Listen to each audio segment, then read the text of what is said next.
Alors, je crois que nous sommes en direct. Bonsoir tout le monde. Je suis toujours très heureuse de vous recevoir et de recevoir des experts. Et nous avons ce soir un grand médecin. Pour moi, franchement, Laurent, on se connaît un peu maintenant. On a déjà fait un live. Pour ceux qui ne te connaissent pas, je vais quand même redire un petit peu ton cursus où tu as été formé à l'université de Harvard. Tu es chercheur à l'école polytechnique et tu es cancérologue de l'assistance publique des hôpitaux de Paris, donc très officiel.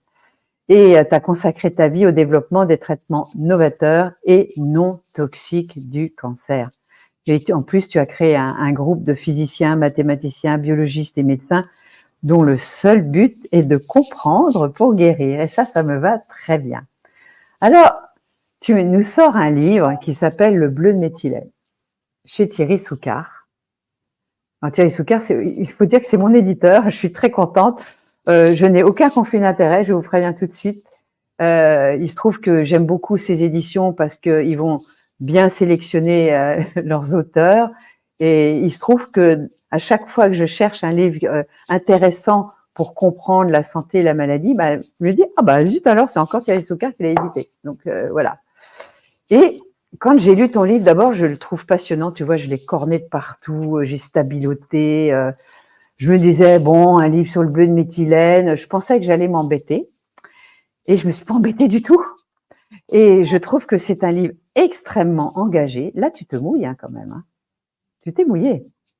Et non seulement tu parles du bleu de méthylène, et bien sûr, on va en parler, mais tu parles de tout un arsenal qui accompagne ce bleu de méthylène, qui peut vraiment faire fonctionner et nos mitochondries, on va en parler, et notre métabolisme, et nous donner des perspectives, si ce n'est de guérison, en tout cas de retarder, de gagner du temps. C'est ce que tu dis.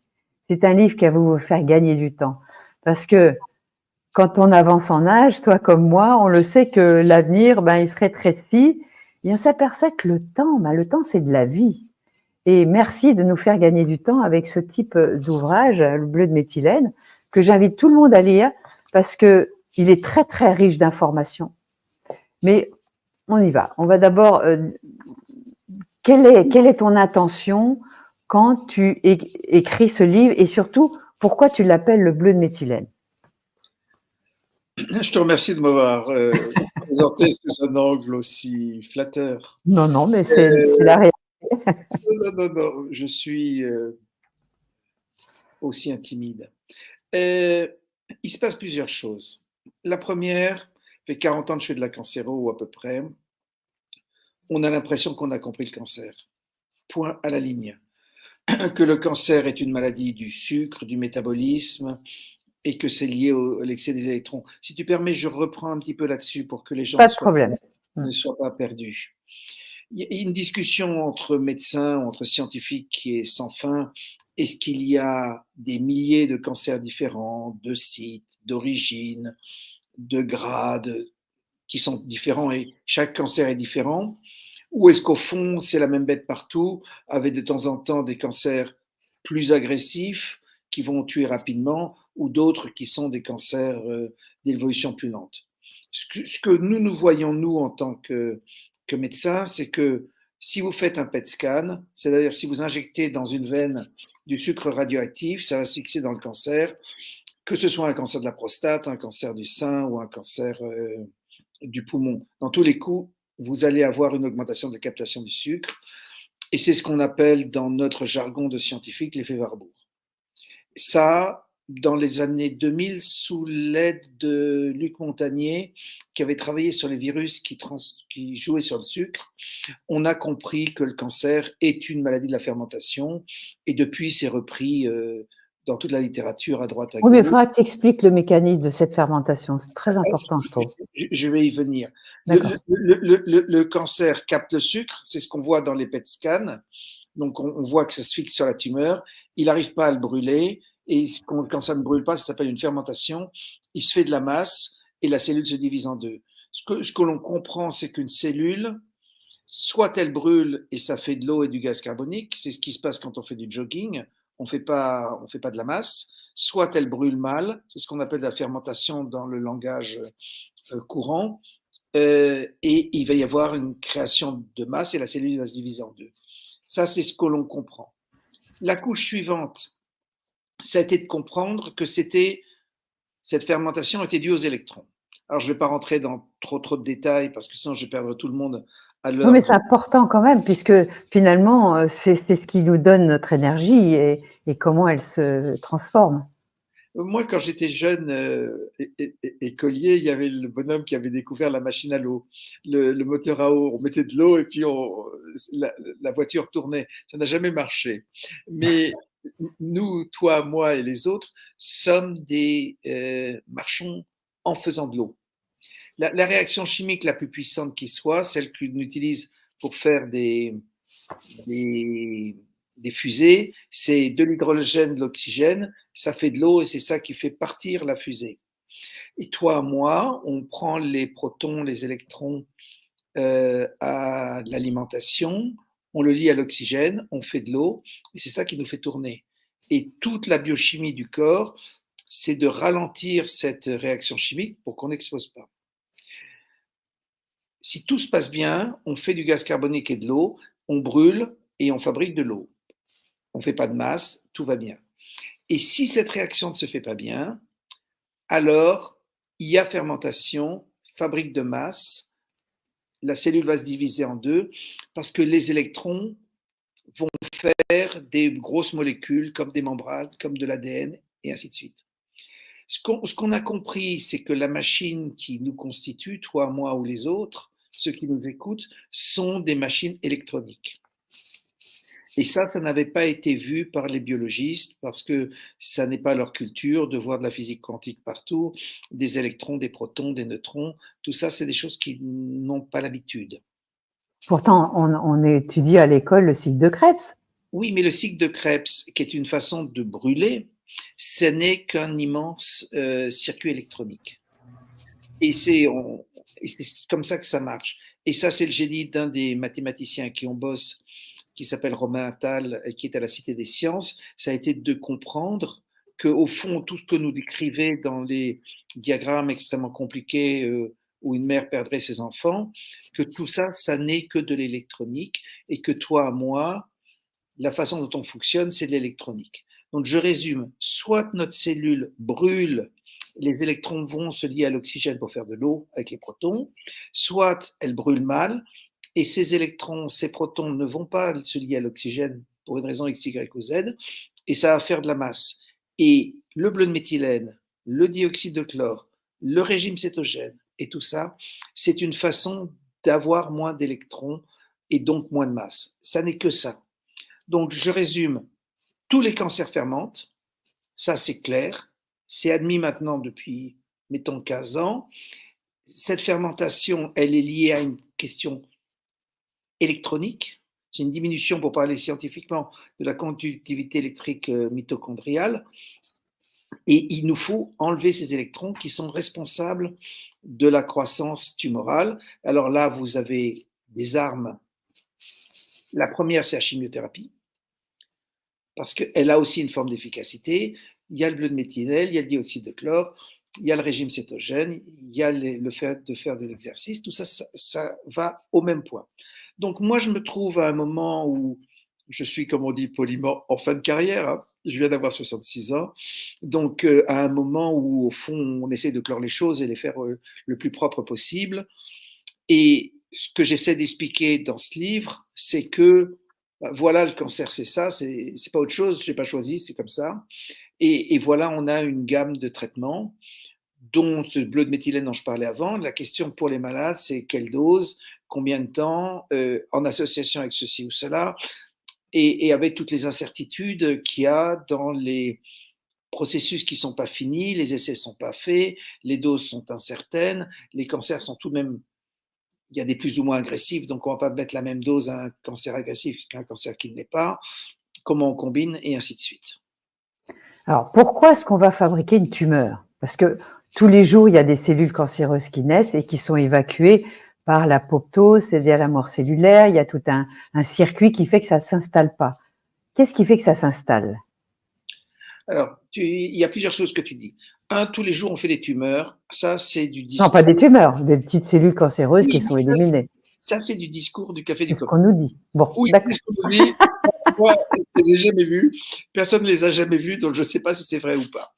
Euh, que plus on est âgé, plus on fait de cancer. Ça, c'est clair. Mais qu'il y en ait tout le temps qui soient nettoyés, c'est écrit partout, mais j'en sais rien. Euh, si tu veux, je vais reprendre un raisonnement de physicien.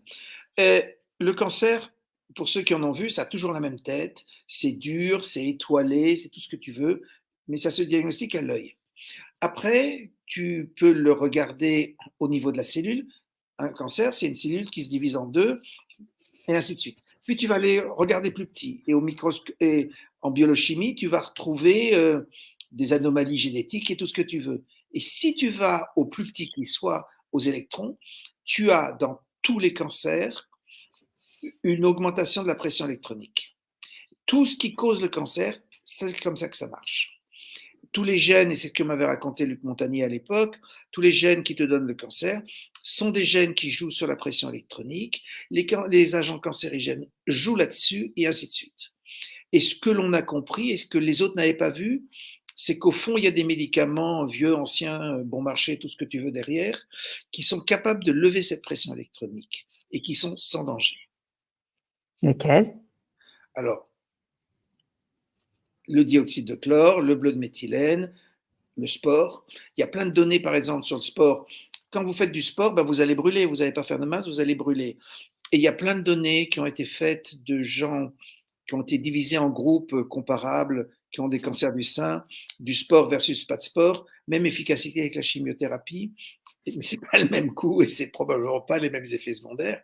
Et c'est relativement peu passé dans la routine des services hospitaliers.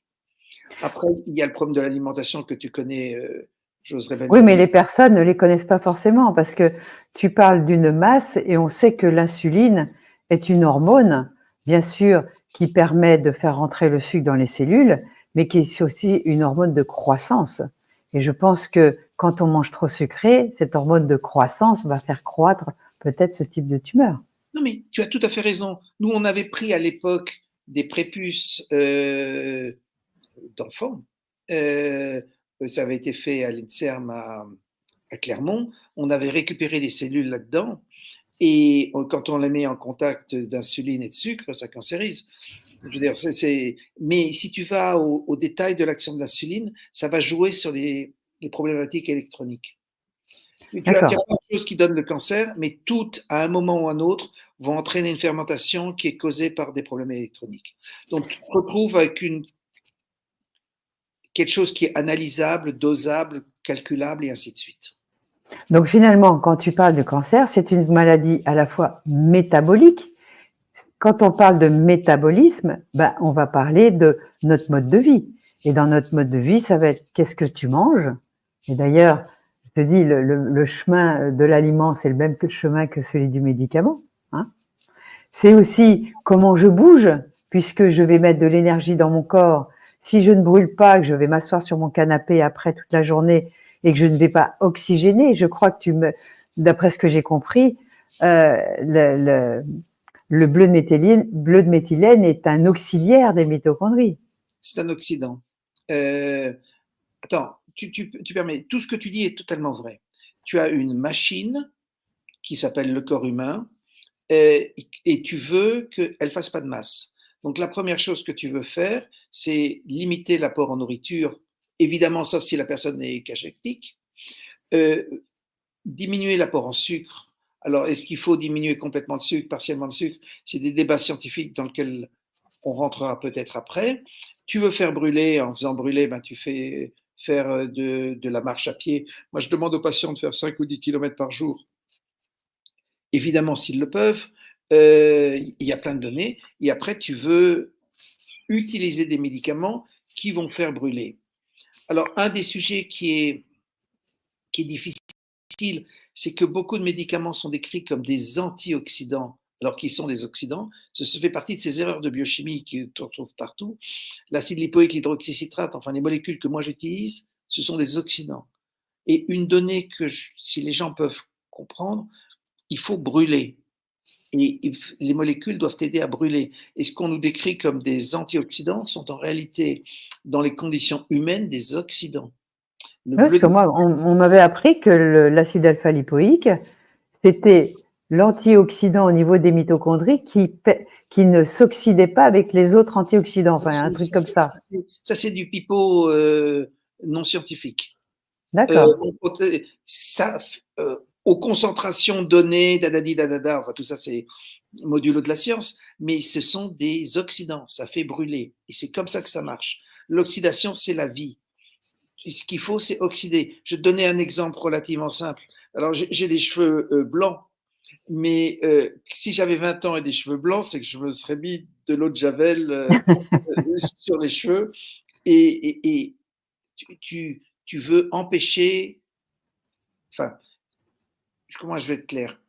Il faut oxyder. Et oxyder, c'est la meilleure façon pour la cellule d'avancer. Mhm. Mais pourquoi est-ce qu'il y en a qui s'oxydent plus vite que d'autres?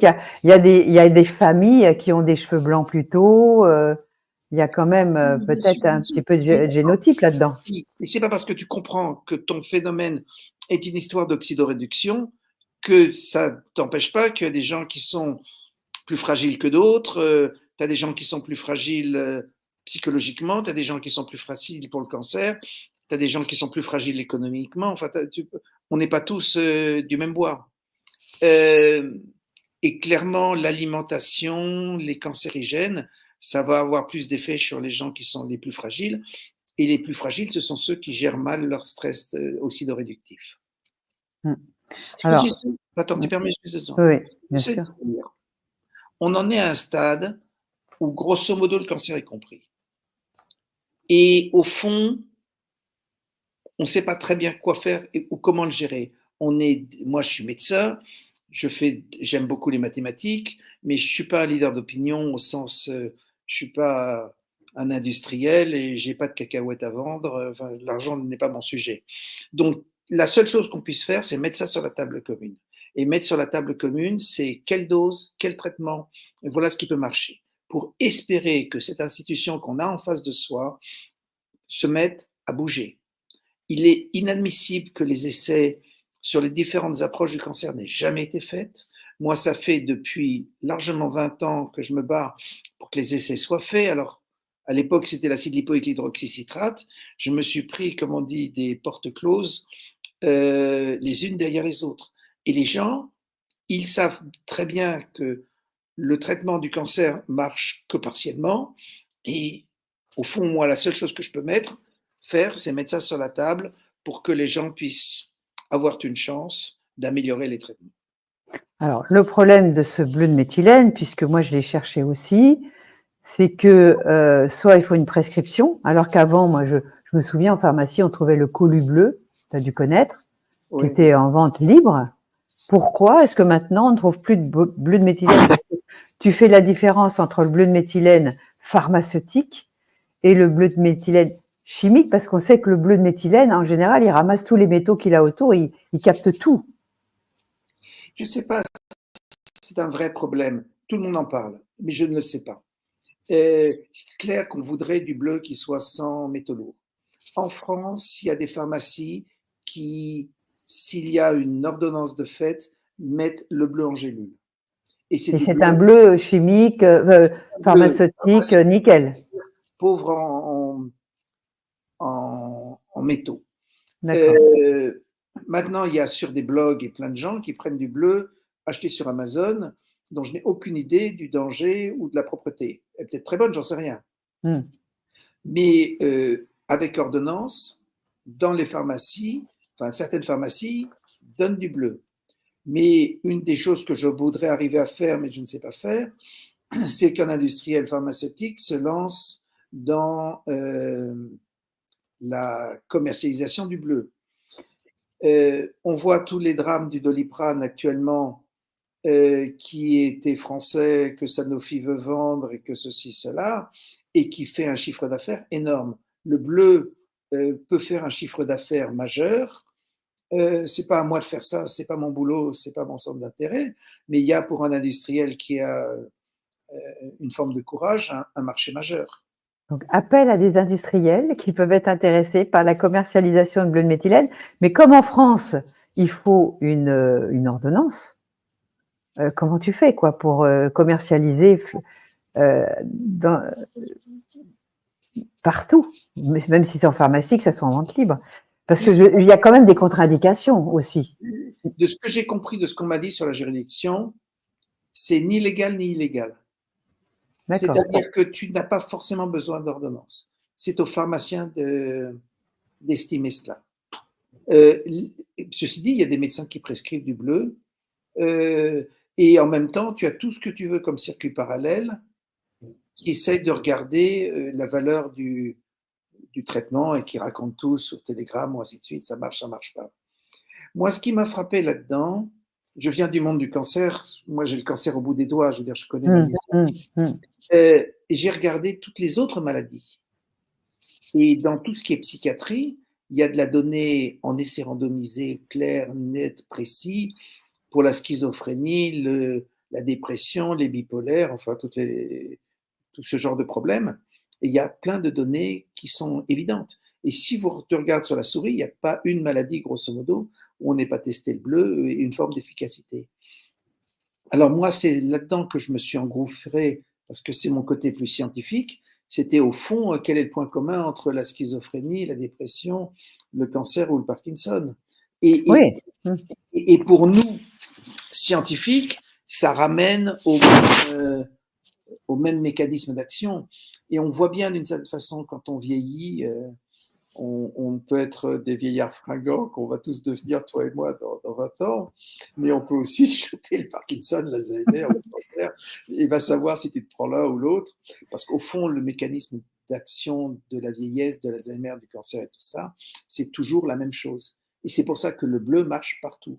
Eh oui, ça oxygène nos cellules, ça oxygène les mitochondries. Et en plus, j'ai appris que c'était un antipaludique extrêmement efficace, un antifongique, un antiviral. C'est merveilleux comme produit. Pourquoi est-ce qu'on ne nous l'a pas conseillé quand il y a eu cette pandémie de virus? Alors moi, j'avais publié que ça marchait contre le Covid. Je voyais que les malades Je ne voulais pas le citer, mais… On l'avait fait avec Marc-Henri que tu as eu il y a 15 jours, 3 semaines. Mais les malades que j'avais ne faisaient pas le Covid. Donc on l'a publié. Et puis ça a été confirmé, il y a des essais randomisés sur le Covid disant que ça marche. Mais une des questions, peut-être on pousse à la caricature, mais est-ce qu'au fond, on n'arrivera pas à un moment à un traitement à peu près similaire, quelles que soient les maladies? Ce qu'on nous a expliqué, c'est que les maladies étaient différentes, qu'il y avait des sous-types de cancer, que la schizophrénie n'avait rien à voir avec le cancer ou l'Alzheimer. Et au fond, on voit qu'il y a des médicaments. Alors, c'est vrai pour le dioxyde de chlore, c'est vrai pour l'effort aussi, c'est vrai pour le régime cétogène. Si tu te mets en régime pauvre en sucre, ben ça prévient l'Alzheimer, le cancer. Oui, puisqu'on appelle ça diabète de type 3, Alzheimer. Donc, oui, et donc au fond, on a affaire aux mêmes maladies. Oui. Et au fond, mon souhait à moi, c'est que la société se mette à bouger. On ne peut pas accumuler des dettes de tous les côtés, des plans sociaux et ainsi de suite, et en même temps avoir des traitements qui ne coûtent rien et qui peuvent aider les gens. Il y a un moment où ça risque de frotter ou de proposer autre chose. Là, je vois une question d'Elvire. Elvire, c'est la directrice de publication chez Thierry Souka. Bonsoir Elvire, je suis contente que vous écoutiez. Et bravo pour avoir édité ce livre d'ailleurs, et merci encore.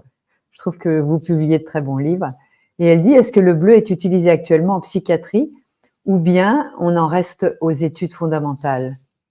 Alors d'abord, un petit mot entre Elvire et moi. J'ai mis la chemise bleue que tu m'as conseillée.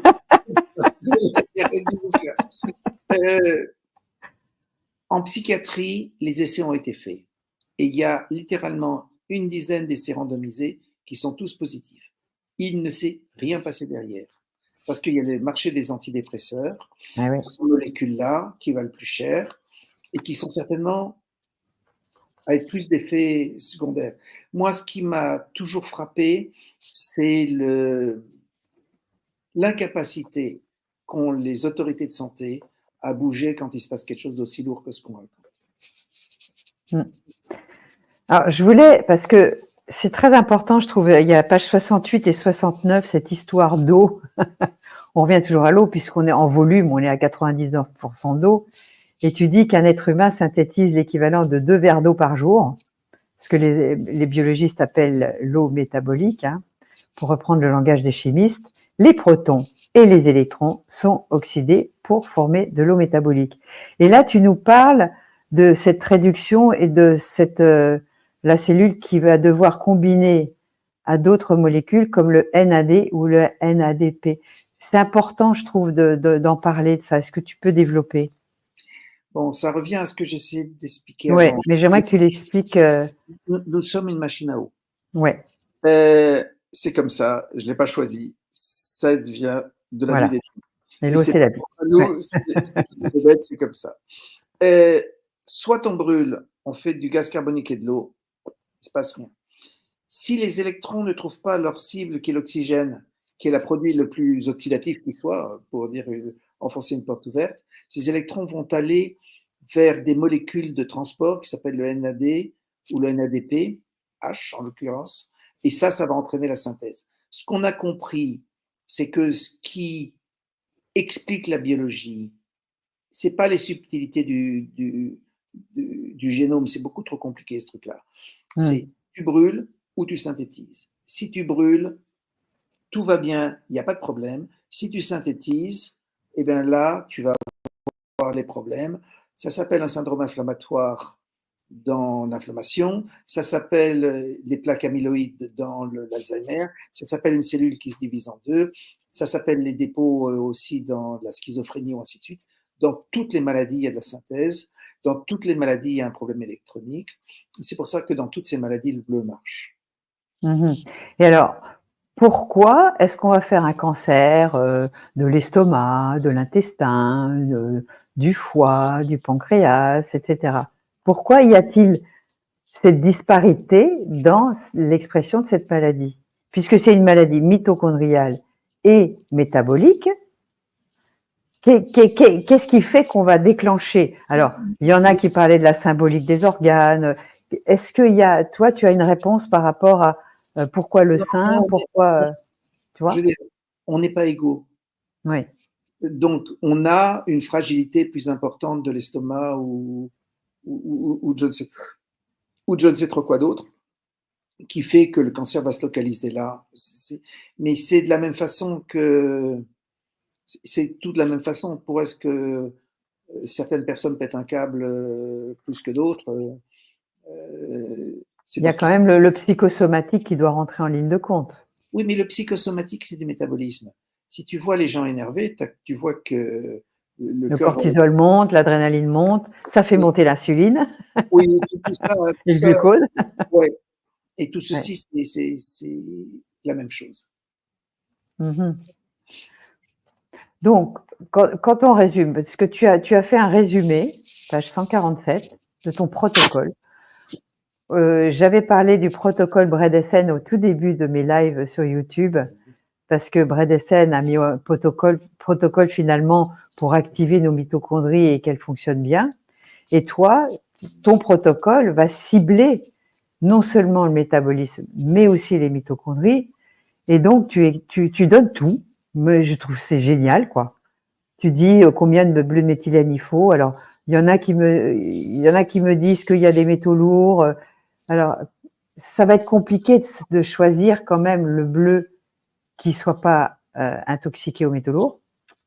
Parce que pour les gens qui nous écoutent, comment faire pour en trouver de bonne qualité et être sûr de sa qualité, tu vois? Non, mais attends, le bleu pharmaceutique, et il y a des certificats. Il y a des certificats, d'accord. Ils sont censés être purs à 99%. Et c'est une faute si tu mets pas le bleu propre dedans. Je veux dire, c'est pénal. Donc, c'est pas ça. Moi, ce que je vois dans les malades actuellement, c'est il y a plusieurs types d'agressivité des cancers. Je suis persuadé qu'il y a un cancer, mais vous en avez certains qui tuent en 3 mois et d'autres qui tuent en 3-4 ans, c'est pas la même chose. Pour les cancers en fin de circuit ou qui ont déjà eu une cure de chimiothérapie, qu'on m'envoie souvent ce genre de patients, moi je peux rien faire. Je suis après la bataille. Euh, Par contre, pour des pathologies qui sont évolution un peu plus lente, c'est-à-dire celles qui sont à 2-3 ans, qui sont tout de même des pathologies mortelles, le traitement métabolique a une forme d'efficacité. Alors, est-ce qu'il doit être combiné avec de la chimio, quelle chimio, et ainsi de suite? C'est des vrais sujets. Nous, on a vérifié avant de se lancer que le bleu de méthylène, mais aussi les autres molécules que j'ai poussées, renforçaient l'efficacité de la chimiothérapie. Parce que souvent, les patients tiennent à avoir une chimio en même temps. Voilà. Donc, nous, tout ce qu'on peut faire, c'est, on est des découvreurs. On a compris. On n'est pas, euh, on n'est pas des normalisateurs. Je veux dire, il reste plein d'essais à faire et ainsi de suite. C'est à la société de choisir. Ce qu'on met sur la table est suffisamment puissant pour qu'il se passe quelque chose. Après, est-ce que ça va se passer dans les 8 jours ou 20 ou 30 ans? J'en sais rien. Ce qui, moi, me fait peur, c'est que tous les essais ont été faits, par contre, en psychiatrie et que le bleu, ils ne connaissent pas. Ah oui. Avec un psychiatre, Et pourtant, on le sait, moi j'ai appris ça, j'ai trouvé ça génial, c'est qu'au bout d'une demi-heure, il passe la barrière encéphalique et il se dépose comme une neige sur tes mitochondries et il les aide à respirer. Oui, mais ça, c'est connu depuis 1880. Je veux dire, c'est. Oui, mais on s'en sert pas, quoi. Oui, mais tu sais, on s'en sert pour les poissons dans les aquariums, mais pour nous. Ne sous-estime pas le problème des poissons, c'est un vrai sujet. Ils sont plus malades. On est très content. Et comme bleu sur bleu, ça se voit pas. Ce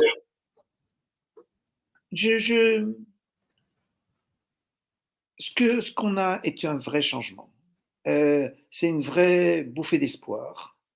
On est totalement incapable, moi et mes amis, de gérer les malades qui viennent de la droite et de la gauche. C'est juste totalement ingérable. Et surtout qu'il reste des problèmes scientifiques qui sont encore à mettre au carré. Mais s'il y a des gens qui écoutent aucune forme de puissance, il faut que les essais soient faits. On peut pas laisser le bordel comme ça, c'est juste ingérable. On est presque 500 en direct, là, c'est bien. Oui, oui. Que ce sujet intéresse. Et donc, je reviens à ton protocole où tu donnes du dioxyde de chlore. Alors, j'ai regardé là. Oh, comment faire du dioxyde de chlore? Il faut vraiment être motivé. Et je crois que tu m'as expliqué qu'on en trouvait chez Apothecaria du déjà tout fait. Mais attention, il ne faut pas le garder longtemps. Il faut le mettre au frigo. Et je crois que ça se garde 3 semaines à peu près. Et il est aussi actif, c'est ça? Oui, c'est ça. Chez Apothecaria ou chez les autres, tu en as du déjà préparé. D'accord. Donc, j'ai mis le protocole pour le préparer. Parce que le protocole, il est compliqué. Hein. C'est des gens qui prennent ça sur des années. L'autre point que j'ai peut-être pas dit clairement, ce que l'on a, ça fait gagner du temps, mais ça guérit pas. C'est le cancer simplement s'arrête de pousser. Sous réserve, comme je vous disais plus avant, qu'on n'ait pas à faire un turbo cancer qui vous met au tapis en 3 mois. Là, c'est pas encore au point et c'est sur quoi je travaille actuellement. C'est sur essayer d'améliorer pour avoir le traitement des cancéreux en fin de circuit. Là, il y a encore des molécules que moi, je n'ai pas étudiées, comme entre autres l'ivermectine, qui sont susceptibles d'être efficaces. Il y a le coenzyme Q10, enfin, il y en a 13 à la douzaine de molécules. On va bien voir. Mais est-ce que tu as observé qu'il y avait des turbocancers depuis cette histoire virale? Non, je ne suis pas capable de te répondre à ça. L'histoire des vaccins Covid et de ce qui va derrière. J'ai pas la main là-dessus. D'accord. Alors, donc, bleu de méthylène, tu donnes les doses, dioxyde de chlore, acide lipoïque, on en prend vachement parce que 800 mg 2 fois par jour. Alors, moi, je sais que l'acide lipoïque, j'avais appris par le professeur Castronovo qu'en plus, ça éliminait les métaux lourds, ça contribuait à éliminer les métaux lourds, ça permettait de réguler la glycémie et que c'était en plus un très bon antioxydant. Toi, tu parles d'oxydant, mais peut-être que j'ai mal compris cette histoire d'oxydation. L'hydroxycitrate, bien sûr. On revient sur l'histoire d'oxydation. Ouais, Une cellule qui va bien est une cellule qui oxyde. Point. Elle fait pas de masse, elle fait rien. d'accord. Elle brûle. Ce que tu veux, c'est que ta cellule cancéreuse d'Alzheimer, de dépression, elle brûle. Elle D'accord. fasse du gaz carbonique de l'eau. Donc, tu as besoin de produits oxydants. Tous les produits qui marchent sont des produits oxydants, mais ils ont été mal classifiés par des chimistes dont je ne sais pas d'où ils sortent, comme étant des antioxydants. Mais ce sont des oxydants. Sinon, ça ne peut pas marcher. D'accord. Bon, donc tu es d'accord aussi avec moi de baisser le plus possible ces glucides, puisque ça alimente les cellules cancéreuses, c'est évident. C'est vrai que c'est pas simple à faire, mais moi je commence à être une spécialiste. On verra ça plus tard. Faire une activité physique, c'est évident, tout le monde le dit. Vous pouvez manger super bien et compagnie. Si vous ne faites pas de l'exercice régulier, ne le faites pas forcément le soir, parce que le matin, on est des chasseurs-cueilleurs, donc le cortisol est là pour vous aider à avoir de la force, de la vitalité pour aller chasser, même si c'est au bureau. En revanche, le soir, si vous faites monter votre cortisol, c'est pas une bonne chose, parce qu'il y a quand même aussi le sommeil. Et moi, j'en sais quelque chose parce que je dors quand même mieux depuis que j'ai beaucoup baissé les glucides, alors que j'étais vraiment une insomniaque. Hein. Donc ça, le sommeil fait partie de l'arsenal aussi dont on devrait tenir compte pour notre métabolisme. Tu es d'accord? Tout à fait d'accord. Bon. Moi, je suis moins poussé que toi sur l'alimentation. Tu sais, chacun sa culture d'origine. Je Oui. viens du monde de la radiothérapie, des rayons, de la chimio, ce genre de choses. Donc, l'alimentation, ce qui est clair, c'est que tous les gens qui sont obèses faut les faire maigrir. Le sucre, faut l'arrêter largement. Après, est-ce qu'il y a un régime idéal où tu n'aies plus de maladie? Moi, j'y crois pas tellement parce que l'espérance de vie est la même quels que soient les pays. Tu prends la Chine, les États-Unis, la France, ou ainsi de suite, on ne mange pas la même chose, mais l'espérance de vie est la même. Donc, finalement, on se débrouille tous pour mourir à un moment ou à un autre. Donc, je ne pense pas qu'il y ait un régime totalement évident. Peut-être dans les villes perdues de l'Himalaya, il y a des gens qui ont trouvé un truc qu'on n'a pas compris. Mais quand même, si on réfléchit qu'on est toujours dans un corps paléolithique, moi c'est ce que j'explique dans mon livre Symbiotique, parce que moi tu sais l'alimentation c'est mon truc. Si tu es toujours ce chasseur-cueilleur, parce que même si ton génotype a légèrement évolué, nos organes sont les mêmes. On est toujours avec nos 5 grammes de glucides dans nos 5-6 litres de sang, point barre, et dès que tu montes et que tu prends une boisson sucrée, tu passes à 20-30 grammes, et là, il faut absolument que l'insuline arrive à caser cet excès de glucides, et quand c'est 3 fois par jour, les gens sont carrément en danger. Donc, il faut se remettre nos organes, si on les respecte quelque part, en ayant cette activité et une alimentation cohérente, tu vas pas demander à un lion de manger de l'herbe, comme tu vas pas demander à une vache de manger une gazelle. Donc on a tous une alimentation qui nous convient, et c'est de comprendre laquelle nous convient en fonction du pays où on est, effectivement, de la culture dans laquelle on est. Et d'ailleurs, il y a une question d'un internaute, je ne sais plus lequel, qui dit: est-ce que le bleu de méthylène est toxique pour le microbiote, pour la flore intestinale? J'en sais rien.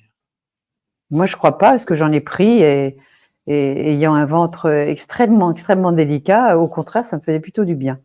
Donc, Enfin, moi, ce que je vois chez les patients, d'abord, je mets des doses de bleu qui sont des doses élevées. Enfin, je le fais la main forcée quand la pathologie est lourde. Hein, je veux dire, oui. On ne parle pas non plus de traiter une grippe. La pathologie, les gens se plaignent de temps en temps de nausées et vomissements, et surtout d'un confort urinaire. Et c'est déjà retrouvé dans les papiers qui parlent du bleu de méthylène des années 1900. Donc ça, on le retrouve. L'analyse fine du microbiote, ça n'a pas été fait. Et je crois que les pilotes de ligne, pendant la guerre, on leur donnait du bleu de méthylène parce que ça permettait de neutraliser certains rayons tu es au courant de ça? Ça me dit strictement rien. Non. Et sinon, on me demande, est-ce que en prévention, on pourrait prendre du bleu de méthylène pour mieux oxygéner ses mitochondries finalement? Attends. Nous, enfin, pour répéter ce que j'ai dit, moi, Ouais. je viens du monde de la clinique et au moins autant de la recherche. Tout ce qu'on a essayé de faire, c'est comprendre quelque chose et rouvrir la discussion. Donc, après, on a l'impression qu'on a compris un truc. On a des patients qui témoignent, comme ce qui s'est passé au Sénat il y a quelques mois. Il y en a un derrière l'autre qui commence à raconter que ça va mieux. Il y a tout ce que vous voulez sur les blogs, dans les syndromes de fatigue chronique, enfin dans des pathologies moins lourdes que le cancer, qui disent qu'ils vont mieux. Voilà. Après, quel effet ça a sur le vieillissement, sur le mal-être en général, ou ainsi de suite, la discussion est ouverte. On peut imaginer que ça marche. On Ah peut oui. imaginer que ça marche en prévention, ou c'est extrêmement raisonnable de le penser. Moi, dans le circuit scientifique dans lequel je suis et dans les contraintes juridiques, je peux peut-être aider des cancéreux en fin de circuit. Ah, bouge pas, bouge pas. Oui, Ça fait des bruits pas possibles. Mais d'essayer ça en prévention, c'est juste totalement infaisable. Bah, je pense que puisque ça oxygène les mitochondries, ça permet une meilleure action des électrons et des mitochondries. Je pense qu'en prévention, c'est pas mal. Je suis persuadé que ça marche, mais je veux dire, de là à le dire, c'est encore autre chose. Mmh. Ok, donc là je vois des trucs. Alors il y a Marilyn qui dit qu'en pharmacie on n'en trouve plus. Donc comment les personnes bougent pas ton ordinateur s'il te Oui, plaît. je sais pas, voilà. Comment est-ce que les gens peuvent trouver du bleu de méthylène? Est-ce que ceux qu'on va trouver sur Internet sont fiables et exempts de métaux lourds? Et quelle dose prendre pour quelqu'un qui veut avoir une meilleure oxygénation? Parce que quand on a un cancer, je pense que c'est son médecin qui va le prescrire. Les médecins que tu aurais formés, parce que tu as formé des médecins quand même là-dessus. J'ai été formé par des médecins et j'ai travaillé avec des médecins, mais on est évidemment plusieurs, mais on n'est pas des centaines. Eh oui, Les doses, je les ai mis dans le bouquin, oui, ou de moins celles auxquelles je crois. oui, oui, En prévention, j'ai pas pu tester, donc j'en sais rien. d'accord. Euh, Mais c'est s'ils demandent à leur cancérologue du bleu de méthylène, ils vont pas le regarder comme un fou? Oui, mais c'est de temps en temps les fous qui disent la vérité. Les cancérologues, quand on commence à leur parler d'électrons, de chaînes de transport des électrons et tout ça, ils sont lâchés. Et si je pars dans le potentiel redox et le bleu de méthylène, ils ne connaissent pas. Ça ne veut pas dire qu'ils ne puissent pas apprendre ou ainsi de suite, mais c'est fondamentalement à un point une forme d'affrontement de deux façons de voir le cancer. La façon traditionnelle, c'est de voir le cancer comme une maladie du conflit du bien et du mal, avec les bonnes cellules qui veulent sauver l'individu et ainsi de suite. Ça, c'est du baratin. Je veux dire, les bonnes cellules, c'est comme les personnes qui sont bons ou mauvais, ça ne veut rien dire. Tout ça n'est qu'une histoire d'électrons et il faut le temps que la révolution se fasse et je ne sais pas combien de temps ça va prendre. C'est au-delà Eh de oui. nos besoins. Il y a Yoel, elle dit quels seraient les effets du bleu de méthylène sur une sclérose en plaques? Sur la souris, ça marche. Ah, super. Donc ça travaille sur les gaines de myéline, ça fait quoi? Je ne sais pas, mais ça a été testé sur la souris. Mais les gaines de la sclérose en plaques, c'est une sclérose. Là encore, c'est des dépôts de protéines qui n'ont pas lieu d'être là, et ainsi de suite. Et donc, si tu fais repartir ta mitochondrie, si tu vas rebrûler, et ces choses-là vont s'arrêter de pousser. Mais sur la souris, ça marche. Moi, j'en ai pas d'expérience. D'accord. Donc pour résumer, moi j'avais vu que le bleu de méthylène associé aux thérapies ciblées, à l'hormonothérapie si besoin, bien sûr qu'en concomitance. Est-ce que la chimiothérapie peut être associée au bleu de méthylène? Parce que comme le bleu de méthylène, il ramasse tout, est-ce que ça risque pas en même temps de créer un problème? Alors, ça faisait partie. Si tu veux, moi, je veux tout sauf blesser les gens. Donc, on a testé sur des souris innocentes et canadiennes et cancéreuses la combinaison de chimio et de bleu et ça marche mieux que la chimio seule. Ça, on l'a testé. D'accord, Donc, ça a donc on peut le potentiellement. combiner. OK, Voilà. d'accord, Et on l'a fait après sur des lignées cellulaires, on a retrouvé la même chose. d'accord, ça c'est bien ça. Donc dosage, tac, tac. Donc tout ça, c'est au cas par cas et bien sûr, votre mode de vie va être important. Tu as même parlé en cas de tumeur plus agressive, en cas de cancer à croissance lente, parce qu'il y a des distinctions dans l'évolution de ces maladies. Et Bah, tu donc vas tu pas mettre étais la même dose dans un truc qui a oui, 2-3 ans devant toi que dans quelque chose qui a où tu as 3 ou 6 mois devant toi. mmh, ouais. Et Écoute, on en est au débroussaillage, il faut que les gens le comprennent. Je veux dire, on n'est pas messianique, on travaille. Ce qu'on a fait, je pense, tiendra la durée du temps, mais c'est pas fini.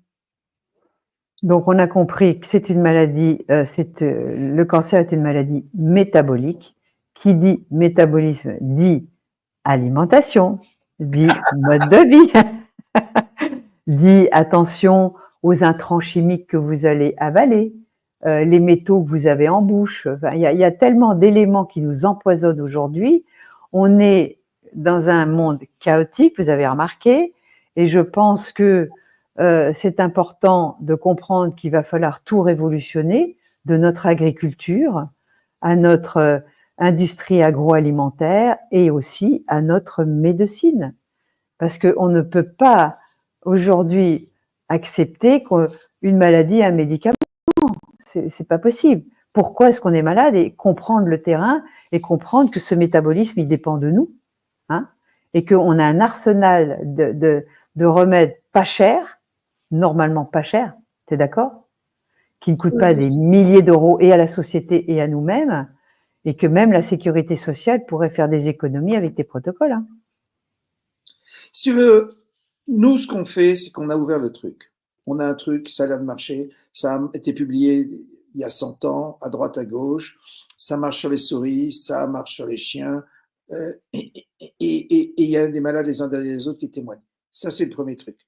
Après, chacun doit aller là où il est compétent. Moi, ce que je fais maintenant, et ce qui me prend une grande partie de mon temps, c'est de comprendre le mécanisme de la vie. Parce qu'on ne peut pas comprendre le cancer sans comprendre la vie. Et Ouais. derrière ça, c'est ce que nous, on essaye de faire. Et moi, j'ai posé ce que je crois bon et efficace pour les malades et évoque la galère et espérons qu'ils arriveront à s'en servir. Mm. Et bon, là, vous pouvez commencer à nous poser vos questions si vous voulez, qui puissent contribuer à tout le monde. Mais moi, je sais que mon compagnon, on a du bleu de méthylène en liquide, hein, et dès qu'il a, parce il a très facilement mal à la gorge, il se badigeonne, c'est terminé. Les angines, comme c'est un antifongique, un antiviral, vous badigeonnez le fond de la gorge avec du bleu de méthylène, en 48 heures, c'est fini. Hein. Ouais, ça, moi, je l'ai vécu, ça. Hein. Oui, oui, mais Ça marche très très bien. Ça marche pas que sur le cancer. Ça marche vraiment sur beaucoup beaucoup de virus. D'ailleurs, je crois que dans ton livre, tu dis que c'est associé à la chloroquine, enfin que c'était le précurseur de la chloroquine. Si tu précurseur de veux, la chloroquine. Voilà. tu as le bleu que tu connais et qui est évidemment bleu, mais tous les médicaments qui ont été synthétisés entre 1930 et 1950 sont des dérivés du bleu. Alors que ce soit le largatil, la chlorpromazine, les antidépresseurs, les diurétiques, les antibiotiques, les premiers antibiotiques sont des dérivés du bleu et ainsi de suite. Et pour moi, d'une façon surprenante, c'est Marc-Henri qui me l'a dit. Je l'avais lu nulle part. Je Ah ne me oui. rendais pas compte de cette histoire. Heureusement que j'ai eu l'aide de Marc, qui est un excellent chimiste et qui m'a expliqué tout ça. Les effets secondaires, parlons-en, parce que je crois que dans certains cas, ça peut être toxique pour le nourrisson quand on est enceinte, pour le fœtus, pardon. Ça, j'en sais rien. J'ai rien lu, mais enfin, Oui. j'ai rien lu le montrant. C'est Mm. somme toute relativement peu toxique par rapport aux autres médicaments qu'on a inventés depuis. Et pour moi, qui compare ça à la chimio, c'est rien. Oui. C'est infiniment moins toxique. Euh, Comme je te disais, c'est les problèmes d'irritation vésicale. Ah, il peut y avoir des irritations, d'accord. Et ce que j'ai essayé de comprendre, et j'ai pas été capable, c'est pourquoi, au fond, en 1900, on utilise l'argamanu dans la tuberculose, dans la lèpre, dans le cancer et dans la démence. Et on dit que Mhm. ça marche, et pourquoi ça s'est perdu? Je pense que c'est essentiellement comme les gens pissent bleu, ils tachent les bras et compagnie, et je pense que c'est pour ça que ça a disparu, parce que les médicaments suivants étaient incolores, et on les voit pas, c'est tout. Mais je pense que la raison de l'oubli tient à cela. Oui, oui. Alors, je regarde les questions. Non, il y en a plein qui disent, oui, moi, il y a 50 ans, on me badigeonnait et ça marchait très bien. Est-ce que ça aurait un effet sur l'ostéoporose?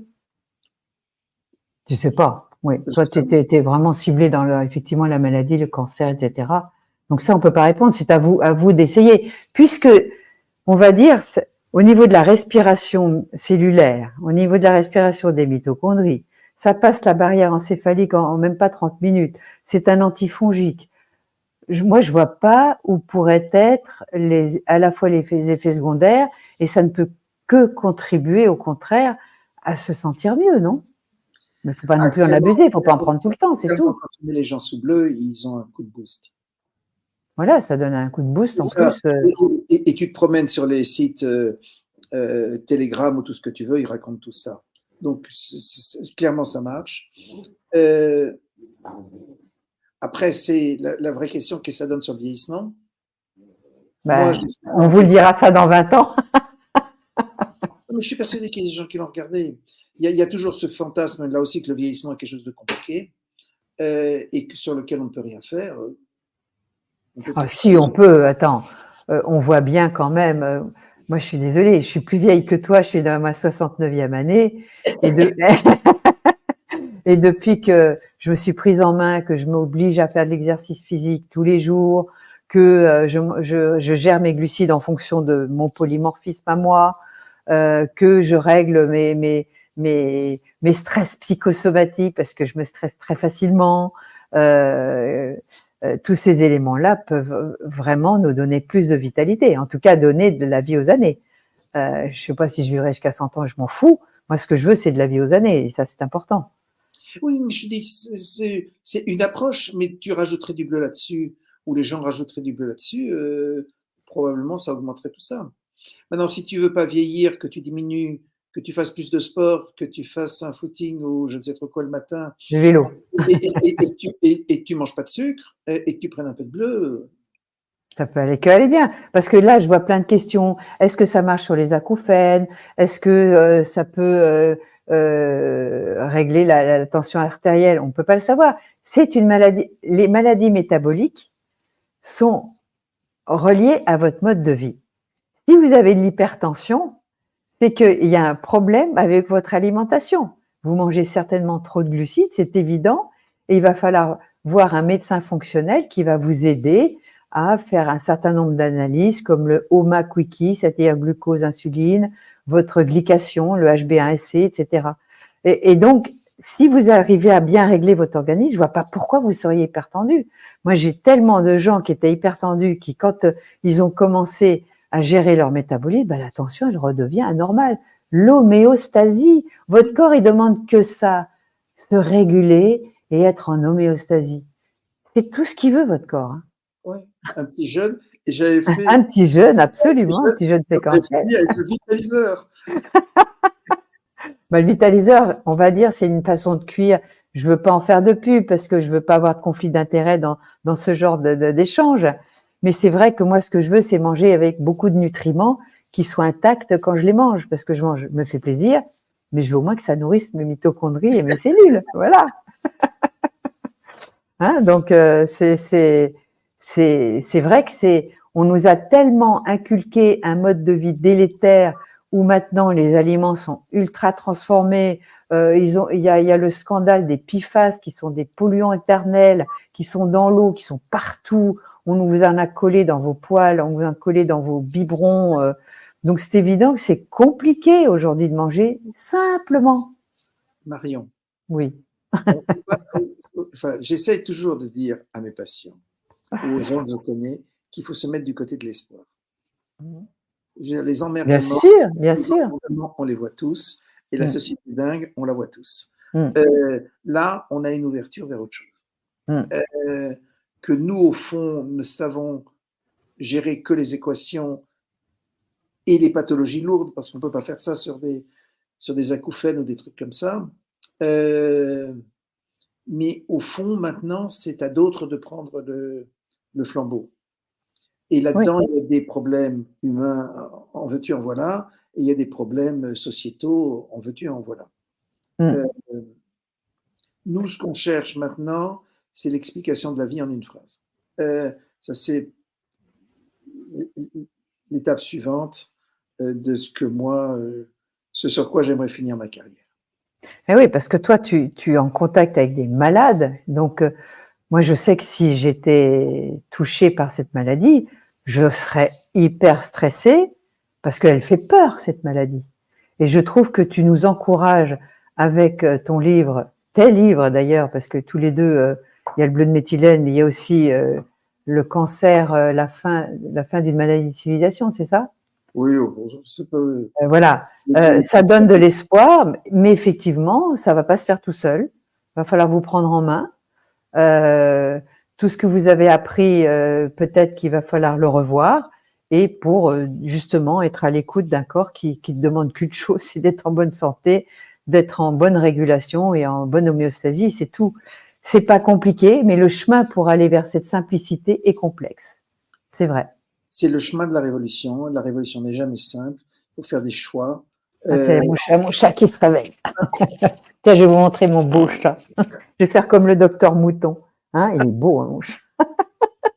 Un petit jaguar. Heureusement, il m'a fichu, c'est un Bengale. Il m'a fichu la paix parce que juste avant notre live, il courait partout. Je me dis, mon Dieu, pourvu qu'il se calme. Ça va, il a été calme. Voilà. Ne peut-il avoir une action sur les anévrismes intracrâniens? Écoute, ça, j'y crois pas, parce qu'une fois que c'est distendu, je vois mal comment ça va se retendre. Voilà. Bon, en tout cas, vraiment, je vous remercie à tous d'avoir été très nombreux. On est 648 là. Bravo. C'est super. Je suis ravie de votre fidélité. Moi, je fais tout pour vous inviter des experts, des gens qui ont des choses encourageantes à nous dire, qui ne sont pas des charlatans. Moi, j'ai connu des gens que tu avais soignés et qui vont très bien. Donc, bien sûr que c'est un chemin, hein, le chemin vers la guérison. Ça se fait pas tout seul. C'est un art, comme l'art de la médecine est un art, l'alimentation est un art. Presque notre mode de vie est un art. Faites tourner notre vidéo si vous le voulez bien. Ceux qui sont pas abonnés à notre chaîne, bien sûr, je vous invite à le faire. Et je vous invite, une fois que notre live sera terminé, de mettre un petit pouce parce que, vous savez, moi, je découvre tout ce monde-là. Hein, je suis de l'arrière-garde, moi, avant. C'est ma fille qui s'occupe de la communication. Mais je sais qu'il y a ce qu'on appelle un algorithme et que cet algorithme, plus notre échange sera vu, plus l'algorithme va dire, tiens, pour les cancers, allez voir cette vidéo et il vous le propose sur YouTube. Moi, j'aime bien YouTube parce que c'est une chaîne où on peut parler et approfondir les sujets. Je sais qu'il y a Instagram qui, au bout de 2 minutes, les gens décrochent. Moi, je suis plus YouTube.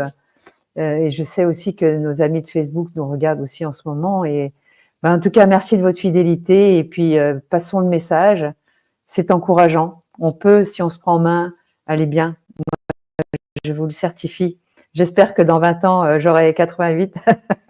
Et je serai toujours là à vous passer toutes les nouveautés parce que j'arrête pas d'écouter, de chercher, de bouquiner. Je me mets à l'anglais pour lire des livres que peut-être notre éditorice Elvire. Hein, et d'ailleurs, à la fin de ton livre, tu la remercies. Hein, oui, mais j'ai beaucoup d'amis pour Elvire. Oui, parce qu'elle t'a bien accompagnée, je crois. Attends, je sais plus où c'est. Oui, enfin, il y a une petite phrase pour elle. Et donc, j'espère, voilà. Donc, et un merci tout particulier à Elvire Sipravski. Et il y a des livres américains que j'aimerais bien qu'elle traduise, mais je crois qu'elle m'a dit oui, on va le faire parce que alors là, c'est trop fort tout ce qu'ils ont. Ils ont des financements qu'on n'a pas, et il y a plein de choses à découvrir encore. mais qui vont vers la simplicité. Hein. Mais voilà. En tout cas, merci. Tu continues comme ça. Et peut-être que tu viendras encore avec des nouveautés parce que tu vas dire, ça y est, il y a un petit truc qui manquait que je vais vous rajouter. Merci Marion. Merci Et Laurent. à très bientôt en tout cas. Oui, à très Merci à tous. bientôt. Au revoir. Au Au revoir revoir. à tous hein, et merci encore.